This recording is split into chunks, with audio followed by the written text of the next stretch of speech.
Kuchbelgiyaning 7-turida o'rin olgan Bunyodkor va Neftchi jamoalar o'rtasidagi uchrashuvdan keyingi matbuot anjumanini boshlaymiz. Dastlab savollarga mehmonlar ustoz javob beradi. Assalomu alaykum.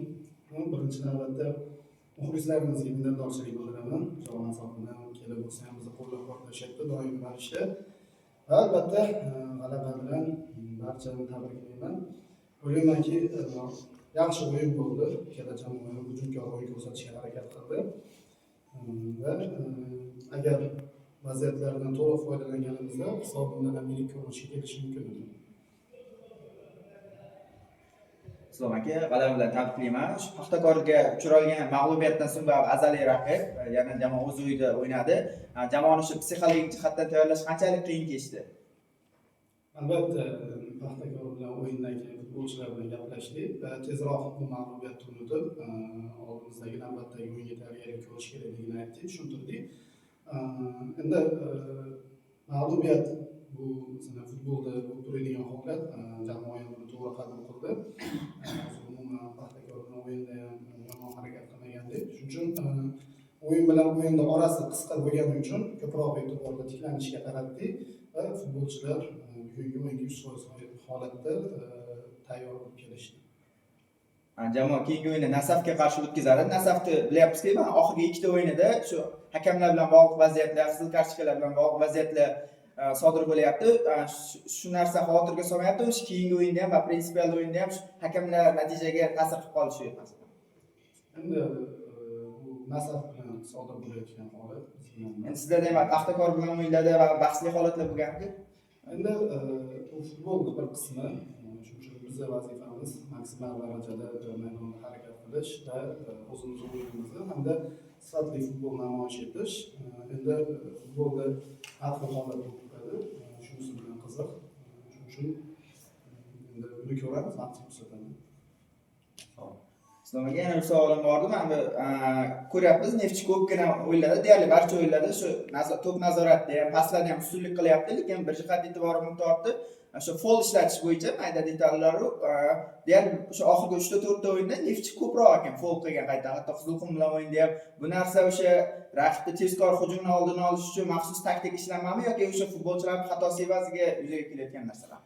Yo'q, endi biz yuqorida o'ynashga harakat qilyapmiz, doimiy ravishda hujum uyushtirishga harakat qilyapmiz. Shuning uchun orqada juda katta bo'shliqlar qoladi. Agar raqib tez qarshi hujumga chiqib ketadigan bo'lsa, bu hududlardan bemalol foydalanadi. Shuning uchun biz bu taktik, hammasi taktik holat bilan bog'liq. O'yindan oldin futbolchilarga o'sha vaziyatdan kelib chiqib, imkon darajasida o'zi harakat qilamiz.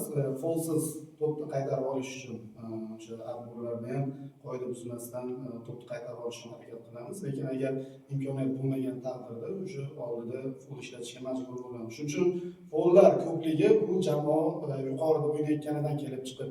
Chunki agar siz himoyada o'ynaydigan bo'lsangiz, darvozaga yaqin o'ynaydigan bo'lsangiz, bu avtomatik tarzda sizda follar kamayadi. Chunki futbolchilar ham his qiladi, epizodda darvozaga yaqin holatda bo'layotganidan kamroq fol qilishga harakat qiladi. Endi hujumda ko'p hujumda bo'lganingizdan keyin asosan bu taktik holat bilan bog'liq. Avvalambor assalomu alaykum. Neft jamoasi o'tgan Paxtakorga qarshi o'yinda 9 ta zarba berdi, gol bo'lmadi va bugun ham 22 ta zarbadan bitta gol bo'ldi. Bu realizatsiyani nisbatan yaxshiroq ishlamayotganligida emasmi? Yo'q, unaqa demagan bo'lardi. Biz 17 ta gol urdik. Hozir musobaqa natijasiga qaraydigan bo'lsangiz, agar bu realizatsiya bilan bog'liq bo'lganda qolgan o'yinlarda biz imkoniyatlardan foydalanmagan bo'lardik. Jamoada potensial bor, lekin bu degani masalan har doim siz doimiy ravishda 3 ta 4 ta gol urasiz degani emas. Bugun masalan bemalol ta'kidlab o'tish kerak. Bunyodkor darvozaboni ajoyib tarzda harakat qildi. Menimcha uchrashuvning eng yaxshi futbolchisi bo'lishiga nomzodni bemalol ayta olaman. Chunki jamoasini bir necha bor muqarrar gollardan saqlab qoldi. Endi bu biz ham harakat qildik. Har bitta futbolchi harakat qiladi vaziyatdan foydalanish uchun. Mashg'ulotlar ustida juda ko'p ishlaymiz. Lekin bu futbol shunisi bilan qiziq. Chunki agar har bitta zarba gol bilan tugaydigan bo'lsa, unda o'yinlar hisobi, yirik hisobda tugashiga to'g'ri keladi. Islom aka, mana may oyida O'zbekiston terma jamoasi yig'ini boshlanadi. Neftchining ham ba'zi o'yinchilari chaqiriladi baribir. May oyida shu bilan birga kubok o'yinlari ham o'tkaziladi. Kubok o'yinlarida qanday rotatsiyalar qilish niyatingiz bormi yo baribir unaqa rotatsiyaga ko'p e'tibor bermay, baribir natija uchun harakat qiladimi Neftchi? Rotatsiya bilan unaqa bilmagan bo'lardim. Biz har o'yinda rotatsiya qilyapmiz. Yani nisbatan baribir kamroq, yoshroq o'yinchilarga ham baribir e'tibor berasizmi? hujum o'yinlarida yoshlarga imkoniyat beramiz. Masalan, bizni baribir asosiy e'tiborimiz yoshlarga qaratilgan. Klub bosqichma-bosqich o'sha yoshlarga asta-sekinlik bilan katta futbolga olib kirish uchun juda ko'p ishlarni amalga oshiryapti.